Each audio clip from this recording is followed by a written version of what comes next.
Hello everyone, and welcome back to another Minecraft update video. This is the first snapshot for 1.18, and it's known as Experimental Snapshot number 1, which is a different release format than what we're used to, but the deal here is everything you're seeing is very much experimental, subject to change, and Mojang are looking for your feedback on what you think about the changes that are going to be introduced here. And yes, let me just take a moment to remark on how epic this area is. 3 mountains, right? Oh, and this one over here is stunning. Now, a lot of what's in this snapshot is things that we've already seen before. Of course, 1.17 got split into 2 updates, and so much of those terrain generation features we have seen before. I will be giving you a recap on what those are, but the big difference with this experimental snapshot is the way that terrain is generated is separated from biomes, and a new height map is brought into the world, which means all sorts of biomes can have different heights and create absolutely fantastical terrain like what you're seeing here. And so here on the website it clarifies that the normal snapshots will start sometime around September. Of course, we know they're aiming to release this update for the holiday season at the end of the year, and the main thing here is that there are some technical issues behind the scene that they need to iron out. So in the meantime, we're getting this experimental snapshot. There is also a parallel release for all of you Bedrock players, and the notable thing here is that it includes the sculk sensor. So if you're looking forward to playing with that, it's in the Bedrock beta. Now, if you're wondering how do you play this yourself, you actually have to download a zip file from the website. There are instructions here, but I'll give you a quick run through. The first thing though is to actually download that file. And then the place that you want to put this is in your .minecraft versions folder. Just paste it inside of here. Then of course you want to extract the zip file. It will create this folder here, and inside of it there should be this JSON file.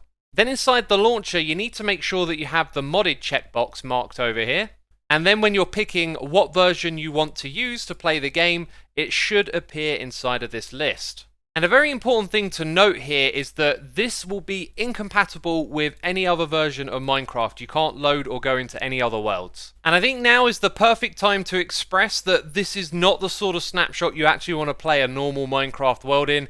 There are lots of issues with it, and as you can see, performance-wise, yeah, run into a problem here already. So we're going to do a quick recap of the things that have been introduced for 1.18. And if you're really out of the loop and want the in-depth details on some of these terrain features, then check out the Snapshots playlist video linked in the description box down below. So the size of the world has increased vertically. As you'll see here, the new build limit is 319. And the bottom of the world was extended down by 64 blocks. You can see here our coordinates is below 64. That is a total of 128 blocks, a 50% increase in the world size. And underground, the terrain generation is completely different. We have the introduction of underground biomes, this one right here being the dripstone caves. And off in this direction, we have the lush caves biome. And then below Y0 in the world, we have the introduction of deep slate, where all the stone is replaced by the deep slate block. The shapes of the caves themselves are different too, with the introduction of the noodle, spaghetti and cheese cave types as they've been named. And lava levels and water levels have been localized so that they can appear at different heights and create these aquifers and the like. And there were changes to ore distribution too. In the bottom of the world you won't be able to find coal, gold or emeralds. And these changes lead to tactical mining, where you'll have to pick specific heights to go out and gather the material that you're after. And then there are the large ore veins found underground, and so I've taken this from a video put out by one of the Minecraft developers, Henrik. Highly recommend you check out their video, it'll be linked in the description box below. And so the deal here is that you'll be able to find large veins of iron and tuff, and also granite and copper generating in your world. Now, we've technically seen the mountains already, but in Bedrock Edition, and here in Java we can actually see the names of these in the F3 screen, because there are actually 5 different types of mountain biomes. So for example, we're standing on the snowy slopes right now, and as we head higher up, this becomes the lofty peaks, which I believe is the top part of the mountain. If you see packed ice generating, then this is likely to be the snow-capped peaks. This flatter region of a mountain is known as the Grove, And then we have what's known as the meadow. If you find one that's generated like this, it's pretty marvelous. It's kind of like a flower forest with a lack of trees but lots of flowers. And look at this mountainous terrain and how it circles this birch forest. It's kind of gorgeous if you ask me. So with that recap out of the way, let's talk about this experimental snapshot and what Mojang are trying to do here. The thinking was that the mountains were too large for the terrain around them, and in 1.17 it was biomes that used to control the shape of their own terrain and the height and all the things like that, which also led to a lot of variants of biomes that were called something or other, birch forest hills, so that you could have hilly types of those biomes. But now in 1.18 this is done separately. The biome has no control over the height it's generated with. That is done separately, which leads to these crazy terrain changes that we see here, because normally we wouldn't see these sorts of biomes so elevated up in the world. And this leads to like a lot of fantastical sights that you wouldn't normally see, and we're definitely going to check out a few more of these later on in the video. So this means that there's less biome variations in this version of the game, and also some biomes won't turn up in particular types of terrain height. And you would have spotted it already in the recap that I gave, but let's state what's obvious. This world now generates with the lush caves and the dripstone caves generating naturally alongside all of the other underground terrain. Sadly though, this doesn't include the deep dark. We're going to have to wait a little longer to see that one. Now there is another simply massive change in this game that we just have to talk about. It really is a huge game changer. And that is that hostile mobs need complete darkness to spawn in. Now, if I press F3 on the left side of the screen, it tells you the light level.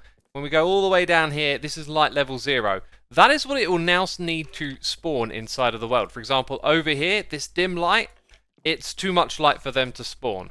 This is really a massive change that I think could be really good in some ways and not so much in other ways. For example, I put a torch next to this cave spider spawner because the spread of the light is about 15 blocks, and so placing one of these on top of it would disable its entire spawning area, I believe. I could be slightly off, maybe in the corners, but in other words, it'd be really easy to disable these when you come into that area. So maybe the monster spawner needs some changes alongside. Now, there are two other things that generate naturally in caves. The glow lichen previously wasn't enough light level to stop mobs from spawning, but they will create a small space around them where they'll no longer be able to spawn, and larger than that will be the little pockets of lava that you often find coming out the side of a wall and spreading around. They will disable way more spawning around them. Now when we look at caves like this without night vision, you can see there is plenty of dark spaces for mobs to spawn and then for the player to encounter them. I think this will make the lush caves a lot more peaceful, which is a really good thing. I like the idea of this being a peaceful biome where you don't have to worry about creepers and whatnot. But then lava lakes and caves that have a little bit of lava popping out them will have a larger safe area around them. To be fair, I was pretty concerned about this when I was thinking it through, but exploring the world and just seeing how much darkness there actually is, I think it could be okay. Now, I think this could be good for creating perimeters. You're lighting up all the caves and you're using a lot of torch spam. You'll need less resources to light it up, but also some of the trickier areas to fully light up, like a ravine, could be made a little easier by needing less excessive torch spam. So I'm starting to see some real positives for this change. And it should also be noted that there are mobs in this game that spawn under different light level conditions, and these supposedly will remain as they are, so this isn't going to be applied to every single mob. And you know what? If you've got a base outside that you're trying to light up, it's going to be so much easier to prevent mobs spawning on them. For example, the granite here shows you the area a torch would have prevented mobs from spawning, but in this version, it's where the andesite is. And in terms of blocks, that was 113, but is now 365, which is over 3 times more, making torches way more powerful at preventing mob spawning. Now, while I give you my thoughts on this snapshot, I just wanted to fly over to a few spots that I kind of bookmarked exploring this world, just because I thought things like this were really cool and I wanted to share them. So I personally think that this new type of terrain generation looks like it's going to require an extraordinary amount of work to make it work, because alongside lots of really cool features like we're seeing right here, there's a lot of quirkiness as well, like, you know, cactus generating underground. Mojang had also made a promise that when upgrading from 1.17 to 1.18, the world was going to be seamless. You wouldn't find some horrible chunk borders in your world where one part of terrain was generated in one update and one was generated in another. And surely with this new system and biomes being able to look completely different because of the terrain, that is going to be really difficult to ensure that they can keep. And also, speaking of some of that funkiness, like there's a tiny bit of it going on right here. And I actually saw like a lot of really odd terrain generation bits here and there when I was exploring, but I wasn't bookmarking those. I was just bookmarking all of the good bits. So trust me, if you go and explore a world, you'll find tons of crazy, amazing views, but also the occasional quirkiness. So my personal conclusion so far is that this seems maybe a little too ambitious for the deadline that the Mojang devs have. I don't really know though. The one thing I think we should see is this included as an experimental world type like amplified. That would be really cool. So if this doesn't make it into 1.18, I'd like to see it stay on in that form. And so that brings us to the end of this video. If you have enjoyed it, be sure to leave a like. As always, thanks for the support. And if you're enjoying the Hermitcraft series, we had an episode earlier in the week and we got another one coming out tomorrow that I don't want you to miss. So make sure you subscribe to the channel. And I guess that's it. So thanks for watching. See you next time. Bye-bye.